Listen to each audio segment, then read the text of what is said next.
How can a piece of elephant dung help us rebuild a broken ecosystem? That's an example of what we're studying at Princeton to understand how the natural world works. Because when we know how things work, we have the power to bring them back to life when they're damaged.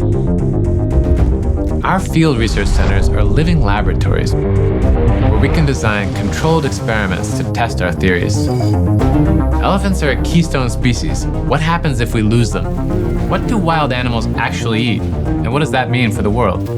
Can we revive a damaged landscape within a single lifetime? Each new discovery leads to new questions that will help us heal our planet. And those are the questions we're asking here at Princeton. I'm Rob Pringle, and I'm a biologist and conservationist at Princeton.